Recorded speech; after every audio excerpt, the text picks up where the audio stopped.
Hey, I'm Nick, and today I want to focus on how sometimes it's still important to have something nearby that can pose some sort of distraction, but still training yourself to be productive enough to ignore those distractions.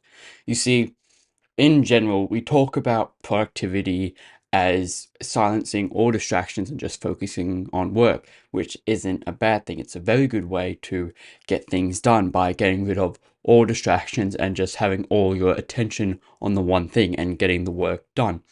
But the problem is that when you do have some kind of distraction that you can't silence and get rid of like you normally do, then it makes it that much more distracting because your body is now no longer used to it and finds it a lot more in your face. And this is the difference between a productive person and a really productive person. You see, almost anyone can get rid of all the distractions hampering them in their room or get rid of and do all their responsibilities beforehand. But the really productive person gets the work done straight away, even though there are still distractions and things that may still take their focus away, but they don't let it happen. For some people, it's counterintuitive to go out to a party when you have something really important the next morning or some kind of big exercise or big run that you want to do.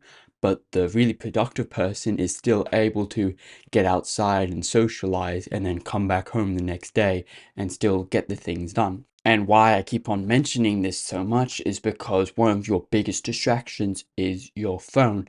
However, your phone is also one of the most useful tools you have.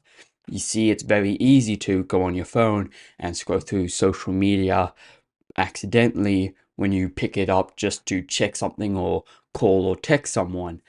And it's very easy to get stuck and end up wasting 10 or even half an hour just scrolling through random stuff that just popped up and you just got distracted by it on impulse. Which is why it's common to not have your phone anywhere near you when you're trying to be productive. But your phone is actually also a really good tool to write things down, to look things up, to quickly take photos of things. It's a camera, it's an all-in-one tool that is designed to stay with you so that anything that crops up in your day-to-day life can be quickly tackled and solved with your phone. And so it's really important to be able to train yourself to not succumb to the random distractions when you're trying to look up something that just popped into your head, and to not go then to look at random things and get lost in a rabbit hole. If you train yourself to only use your phone for the reason you picked it up for, then you'll be able to actually be really productive and not be hampered by distractions. And this isn't just to do with your phone, it's to do with all the other distractions that are hard to get rid of, like some responsibilities that you may have. It can be hard to just get them out of the way first thing every single day, as that means that you're going to be spending a lot of time and energy doing things at the start of the day rather than tackling things while you're fresh. Or especially if something unforeseen happens and you end up having to be distracted a lot, it's important to have that ability or have that habit of you're already training yourself to be more flexible and able to cope with these distractions.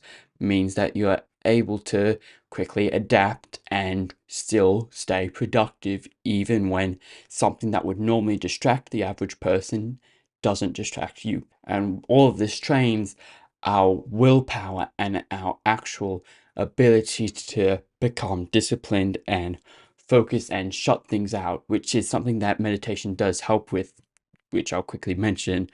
And it's very useful to have that habit of meditating and being able to bring your mind back to focusing on nothing except for your breath and being able to focus on that one singular thing. But at the end of the day, our goal is to be able to work and produce meaningful results and finish any responsibilities that we have without being hampered by distractions. But of course, when we start, we are going to be used to not having distractions, as that is the thing that stopped us in the first place.